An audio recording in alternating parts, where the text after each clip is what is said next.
Oke, Assalamualaikum warahmatullahi wabarakatuh. Jumpa lagi bersama saya Kak Eka ya. Kita akan mempelajari laju reaksi. Oke, laju reaksi materi kimia ya. Nah, di laju reaksi ini subbabnya adalah konsep laju reaksi. Di konsep laju reaksi ini kita akan membahas tentang laju reaksi dan faktor-faktor laju reaksi. Nah, laju reaksi ada yang disebut laju reaksi rata-rata dan ada laju reaksi sesaat. Oke, apa sih tuh laju reaksi rata-rata dan laju reaksi sesaat? Kita lanjut aja ya.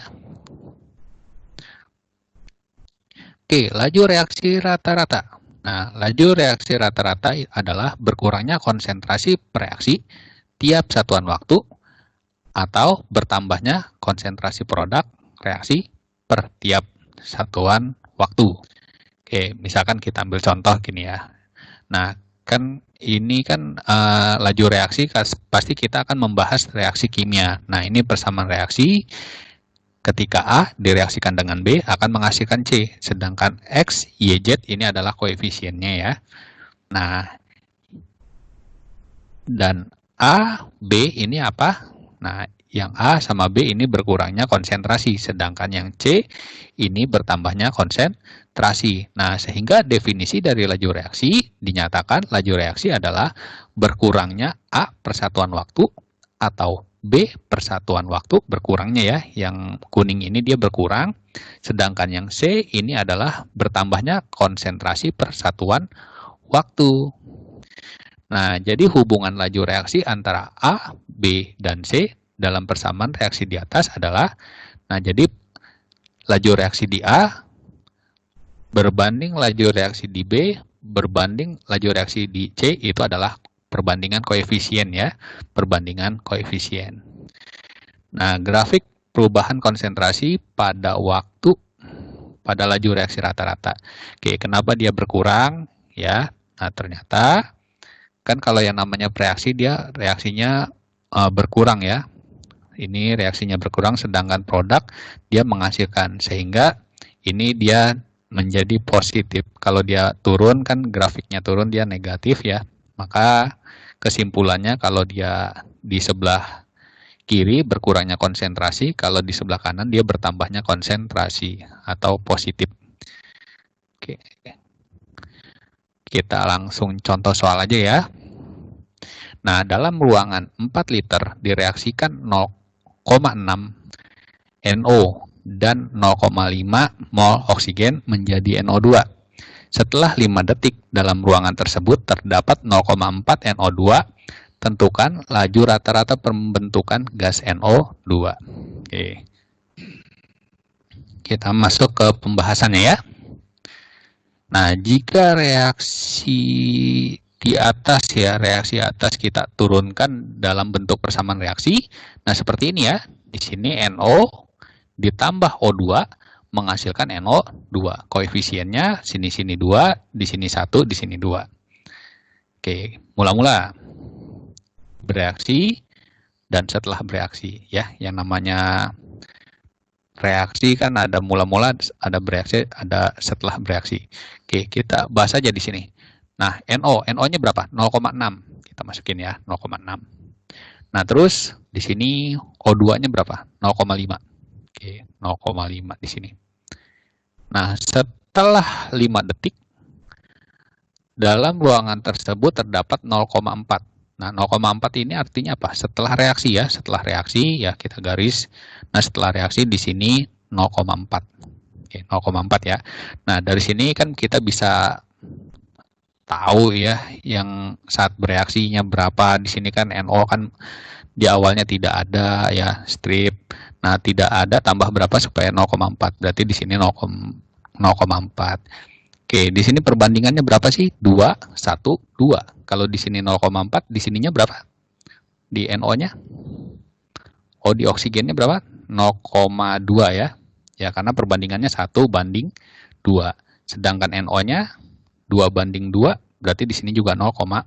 Oke, di sini lambang minus, di sini minus. Tahu ya kenapa lambang minus? Karena di sini kan pengurangannya ya, berdasarkan persamaan reaksinya. Ini adalah sebelum reaksi, dia selalu berkurang. Oke, tinggal dikurang aja. Di sini 0,2, nih di sini dikurang berapa nih?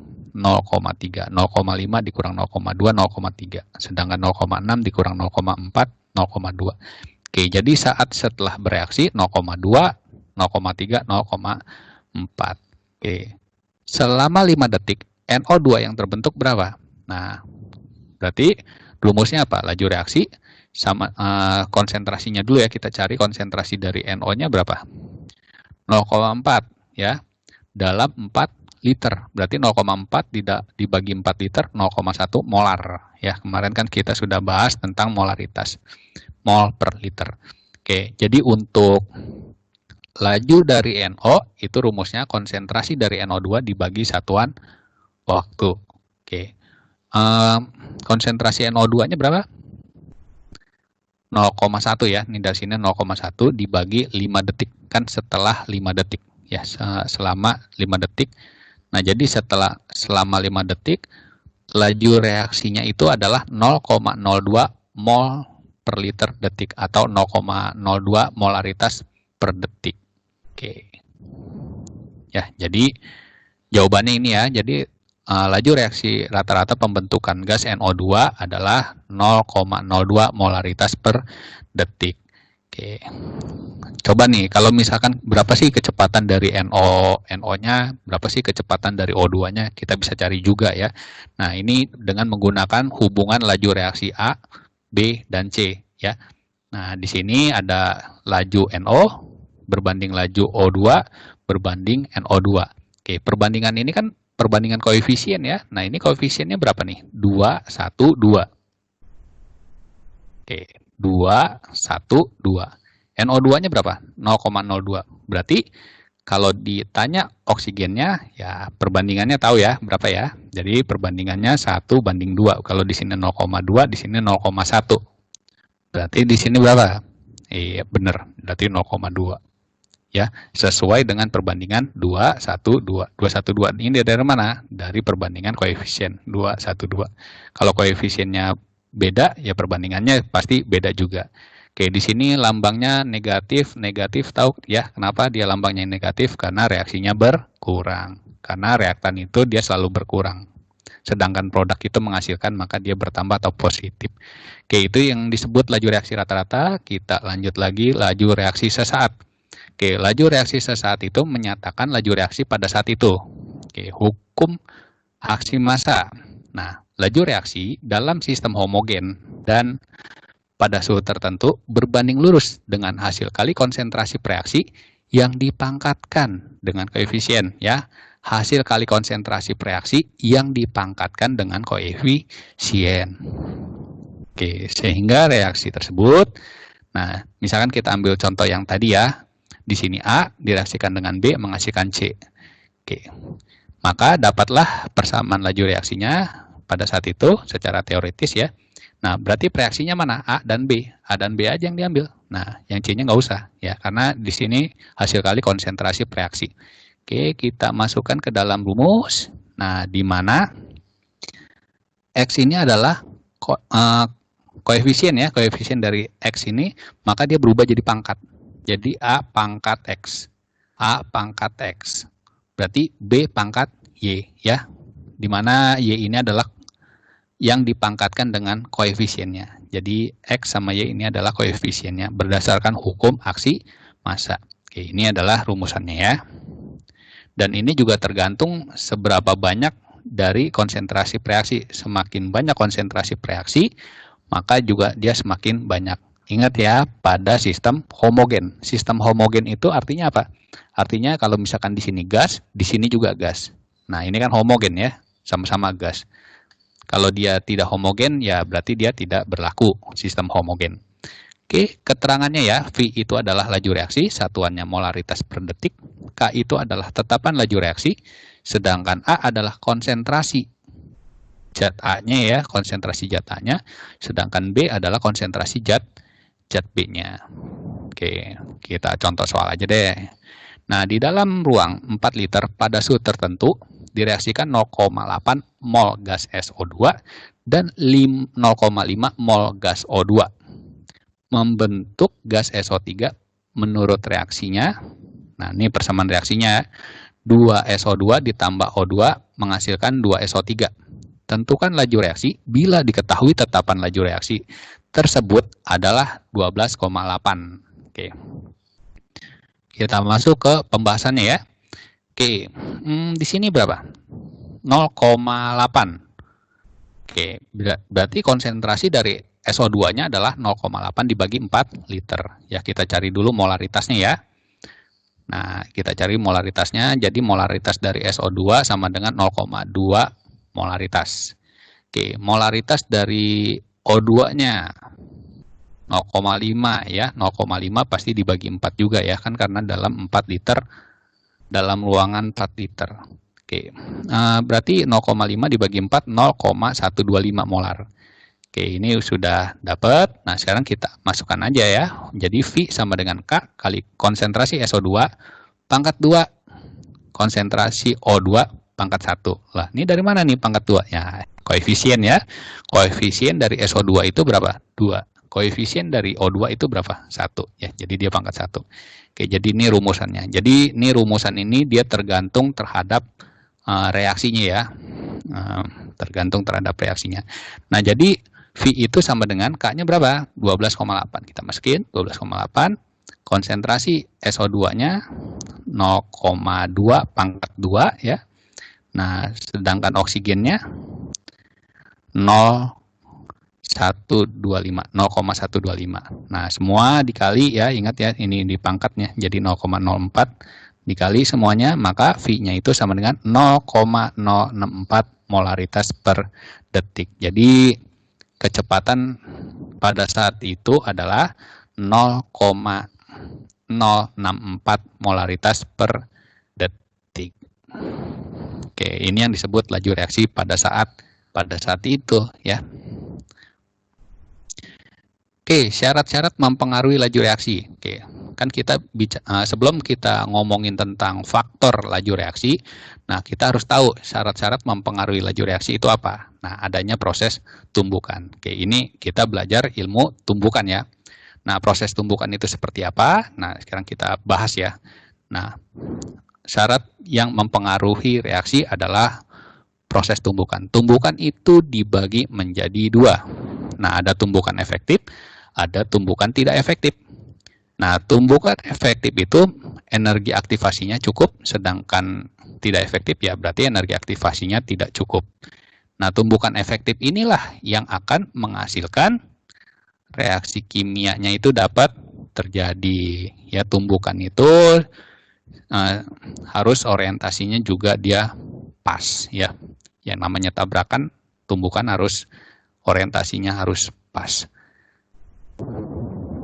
Oke, ini ya tumbukan efektif akan menghasilkan reaksi kimia. Nah, langsung aja contoh deh supaya kita paham. Oke, misalkan gini, H2 direaksikan dengan Cl2 maka menghasilkan 2 HCl ya. Ini misalkan aja ya. Nah, sekarang kita lihat H ini, nah ini yang putih disimbolkan dengan H. Yang ini adalah atom H, ada atom H, berarti H2. Sedangkan Cl, nah Cl ini dia biru ya, Cl2 berarti birunya juga ada 2. Nah, sedangkan 2 HCl ini ya berarti seperti ini ya, berarti HCl, HCl, berarti HCl-nya ada 2. Ini kan H-nya ada 1, Cl2-nya ada 1. Kita ambil ini dulu. Nah, ini tahapannya gimana sih? Nah, tahapannya gini. Ini di sini ada H2, nah di sini ada Cl2. Nah, dia tidak bereaksi tanpa adanya proses tumbukan. Nah, dia harus yang namanya tumbukan dulu ya. Ingat, partikel itu selalu bergerak. Nah, ketika sudah tumbukan di sini, nah ini yang disebut proses tumbukan. Nah, pertanyaannya, tumbukan ini efektif atau tidak efektif? Kita lanjut lagi ya. Nah, ini kita lihat di sini. Nah, ini kita perbesar, ini H dengan H, ini Cl dengan Cl. Nah, ini kan terjadi proses tumbukan ya, tabrakan di sini. Nah, ini di sini. Nah, ini adalah calon terjadinya ikatan. Nah, kan kalau misalkan dia ikatan kan sebelumnya kan yang syarat terjadinya ikatan ini harus diputus dulu kan. Nah, ini harus diputus. Nah, ini juga harus diputus dulu. Kalau dia nggak diputus, dia nggak terbentuk HCl. Ya, ini antara H dengan H harus diputus. Cl dengan Cl juga dia harus putus. Nah, harus ada yang namanya pemutusan atom H dengan H dan Cl dengan Cl. Oke, ini butuh energi kan? Nah, butuh energi. Nah, namanya adalah energi aktivasi. Jadi energi aktivasi ini adalah energi untuk pengaktifan reaksi, yaitu energi yang digunakan untuk salah satunya untuk pemutusan energi pemutusan ikatan tersebut ya. Di dalamnya sudah ada energi aktivasi. Oke, kalau misalkan kita lihat di sini grafiknya ya, misalkan H2 ditambah Cl2 kan dia naik. Kenapa dia naik di sini? Ya, kenapa dia naik? Karena yang namanya pemutusan butuh energi. Butuh energi berarti energi yang di dalam sistem bertambah. Ya, sistemnya bertambah. Dan puncaknya ini disebut juga teraktivasi. Ya, ketika sudah sampai puncak maka dia sudah bisa dibilang dinyatakan teraktivasi. Jadi energi aktivasi itu adalah energi minimal supaya reaksinya terjadi, supaya si atomnya ini teraktivasi ya. Titik puncaknya itu dia sebut juga teraktivasi. Nah, ini yang kuning ini, maka yang puncak ini disebut juga energi aktivasi. Oke, selanjutnya ya, karena sudah dia teraktivasi ya, maka tumbukan ini menjadi efektif. Ya, karena energi aktivasinya cukup karena sudah teraktivasi. Oke, karena sudah teraktivasi maka ikatannya juga udah putus. Di sini juga ikatannya udah putus ya, antara H dengan H ini udah putus, dengan Cl juga dia udah putus. Nah, di sini kan dia bakal terjadinya ikatan ya. Nah, di sini supaya dia menjadi ikatan maka harus pembentukan ikatan H dengan Cl, di sini juga dia pembentukan H dengan Cl. Nah, pembentukan H dengan Cl, maka dia melepaskan energi, sehingga energinya menjadi turun. Ya, dia energinya menjadi turun. Nah, di sini. Oke, maka terbentuklah H dengan Cl. Nah, di sini menghasilkan apa? HCl-nya sebanyak 2 ya. Nah ini di sini hasilnya sebanyak 2. Nah, kita tarik di sini. Nah, ini yang disebut syarat terjadinya reaksi. Pertama, syarat terjadinya reaksi itu harus apa? Harus ada proses tumbukan. Tumbukan aja nggak cukup. Harus ada yang namanya energi aktivasi juga. Ya, ketika tumbukannya cukup, sesuai orientasi, energi aktivasinya juga cukup, maka akan membentuk zat baru atau reaksi kimia ini dapat berjalan. Oke, faktor-faktor yang penentu laju reaksi. Nah, pertama, konsentrasi. Nah, semakin besar konsentrasi, maka zat yang bereaksi, ya, reaksi tersebut, maka reaksinya menjadi lebih cepat. Karena apa? Karena frekuensi tumbukan antar molekul bereaksi semakin sering terjadi, sehingga peluang jumlah tumbukan efektifnya akan menjadi lebih besar. Gini aja misalkan, di kelas kamu ada, misalkan ya, di ruang kelas di sekolah kamu ada 3 orang dengan mata tertutup disuruh jalan. Kira-kira akan terjadi tabrakan nggak? Terjadi tumbukan nggak? Ya, akan terjadi tumbukan ya, karena ada 3 orang di situ. Nah, coba kalau misalkan konsentrasinya ditambah, atau misalkan orang itu saya tambahkan menjadi 100 orang dalam ruangan tersebut. Wah, semakin banyak orang, maka reaksi tumbukannya akan semakin lebih besar ya, semakin besar frekuensi tumbukan, maka tumbukan efektif, peluang tumbukan efektif juga akan menjadi lebih besar. Ketika peluang tumbukannya semakin besar, maka laju reaksinya juga dia semakin besar. Nah, itu tentang konsentrasi ya. Oke, luas permukaan. Nah, luas permukaan maksudnya gini. Ini misalkan kita ambil kotak ya. Nah, kita belah nih. Kita belah menjadi 4. Ya, kita belah menjadi 4. Nah, dia akan menjadi, ini yang disebut permukaan ya. Permukaan ini apa? Depan, samping, atas, kanan, kiri, bawah, belakang. Ya, di sini juga sama ya ketika belah. Dan di sini akan timbul luas permukaan yang baru.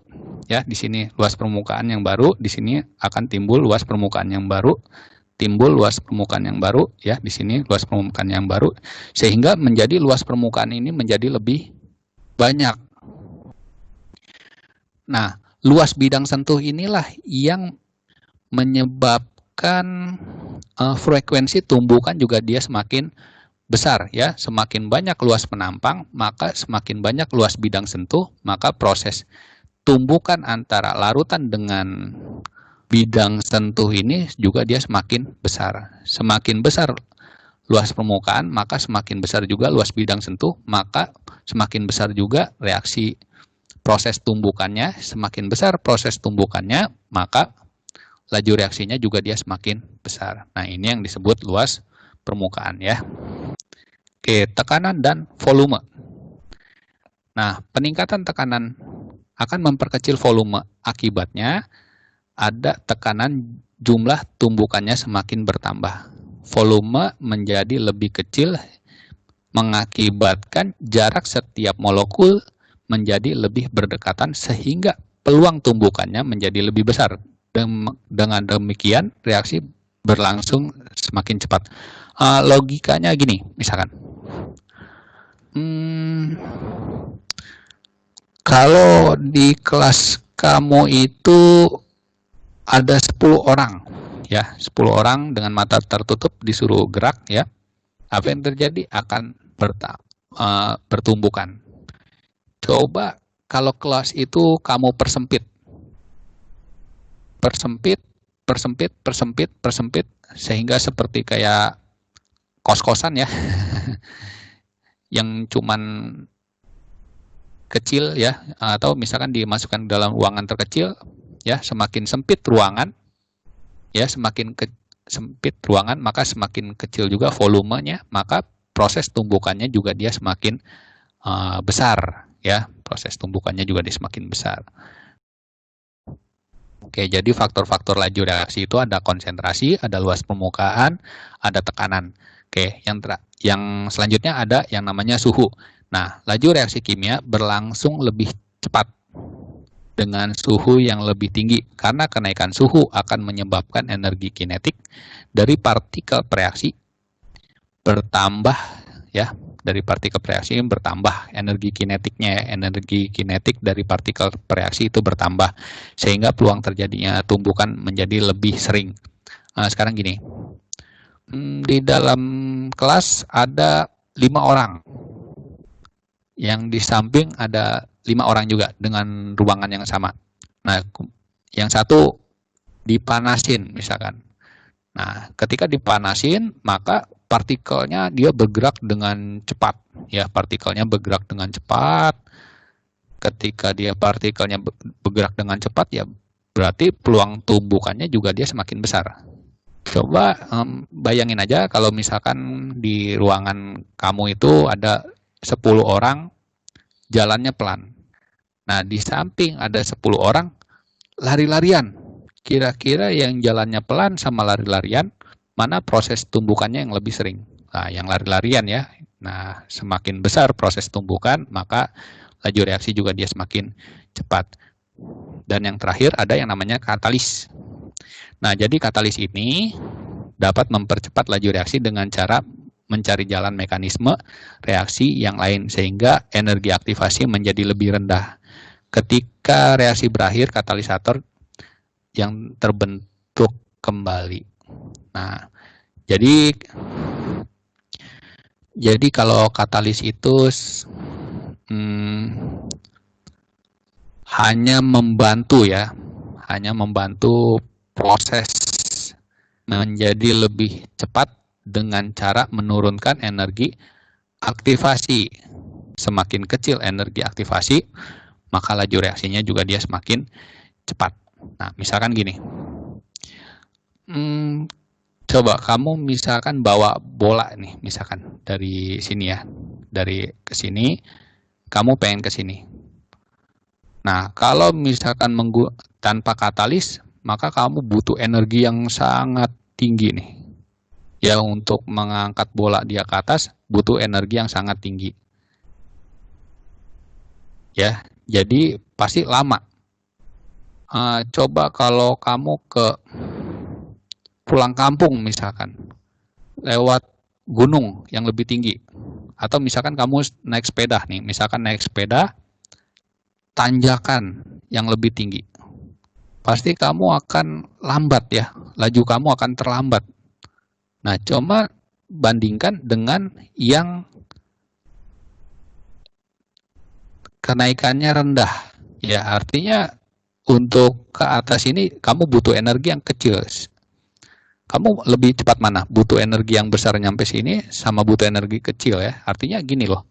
Artinya semakin kecil aktivasinya, maka dia semakin cepat reaksinya ya. Kayak kamu deh gini ngerjain soal fisika misalkan. Kalau ngerjain soal fisika yang sulit. Nah, apa yang terjadi? Wah, kamu lama mengerjakannya, ya. Lama mengerjakannya. Tapi kalau misalkan kamu ngerjain soal matematika SD kelas 1 lagi. Butuh energi yang besar nggak ngerjain soal matematika SD? Kecil kan? Nggak butuh energi besar kan? Maka kamu lebih cepat ya mengerjakan soal matematika SD. Kenapa? Karena energinya lebih sedikit untuk mengerjakan soal itu. Nah, itu adalah misalkan contoh dari katalis. Ya. Nah, jadi katalis ini adalah yang membantu supaya energi aktivasinya menjadi lebih rendah. Oke, kita masuk ke contoh soal. Oke. Pernyataan yang tepat tentang teori tumbukan adalah, nah ini bisa baca sendiri ya. Nah, kita langsung aja bahas ya, atau kira-kira bisa ditebak gak jawabannya apa nih. Oke, kita langsung bahasannya ya daripada bingung. Nah, hanya tumbukan efektif lah.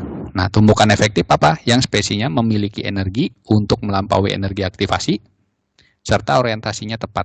Nah, artinya energi aktivasinya cukup, orientasinya tepat, itu tumbukan yang efektif.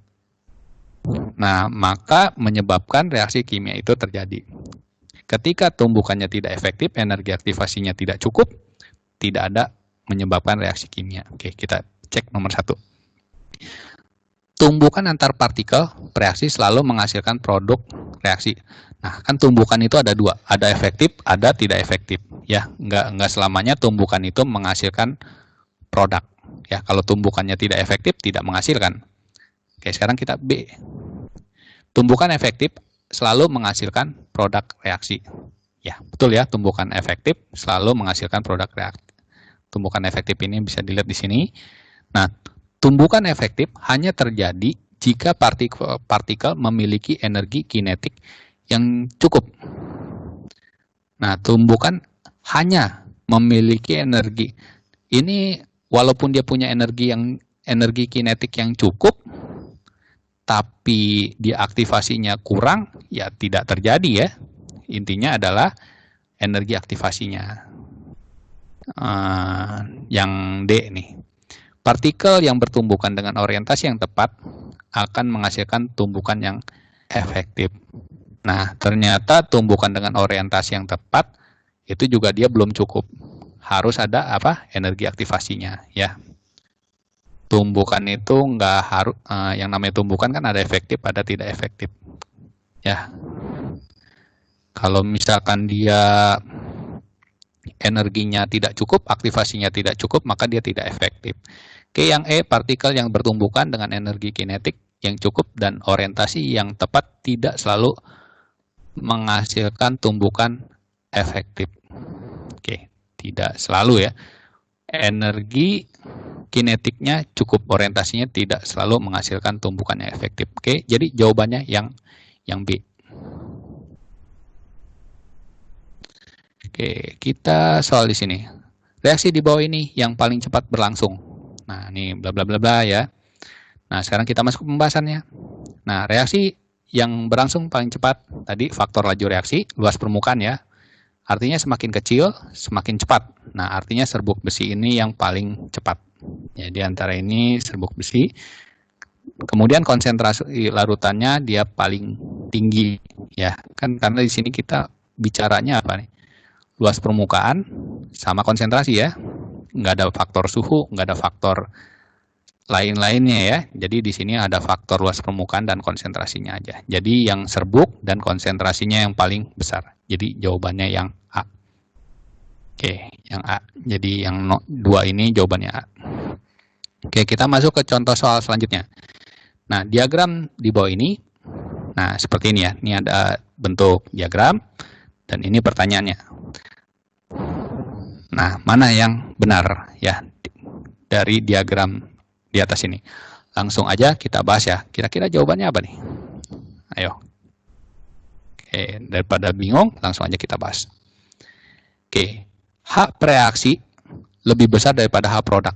Nah, kenapa lebih besar? Karena preaksi ini adanya di atas, sedangkan produk dia adanya di bawah. Ya, berarti H preaksi adanya di atas, produk adanya di bawah. Berarti preaksi itu lebih besar dibanding produk. Maka dia disebut juga reaksi eksoterm. Berarti Y di sini ya, selisih antara preaksi dengan produk. Nah, kenaikan atau penurunan ini disebut juga perubahan entalpi ya, perubahan H. Nah, perubahan H ini yang disebut entalpi. Berarti Y ini adalah daerah perubahan entalpi. Sedangkan X ya, yang ke atas ini adalah energi aktivasi. Ya, puncaknya itu adalah energi aktivasi. Oke, kita bahas satu. Yang A, reaksi berlangsungnya dengan menyerap energi. Oke, reaksinya eksoterm ya. Eksoterm bukan menyerap energi, tapi melepaskan energi. Berarti yang A salah. X dan Y adalah energi aktivasi tanpa bantuan katalis. Nah, ketika X ditambah Y itu apa sih?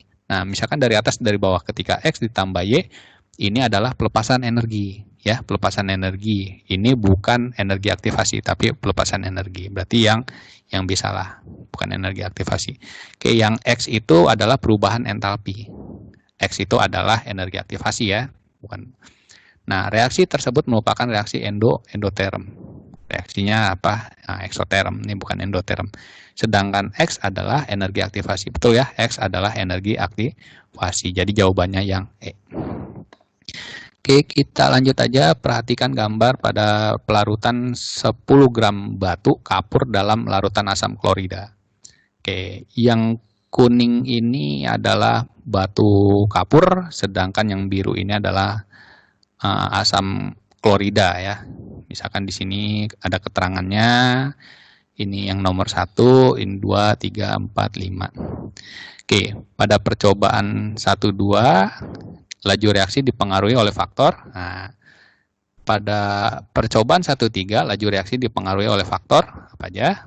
Nah, yang C, pada percobaan 2 dan 4, laju reaksi dipengaruhi oleh faktor apa aja? Oke, kita bahas dulu yang A dulu ya, 1 dan 2. 1 dan 2 yang mana? Oh, ini 1 dan 2. Oke, 1 dan 2. Nah, kita lihat di sini. Konsentrasinya sama nggak? Oh, konsentrasinya sama. Suhunya sama. Oh, suhunya juga sama. Lah, terus yang beda apa? Oh, yang satu ini masih utuh, yang ini udah dipecah. Nah, ini artinya sudah dipecah, artinya apa?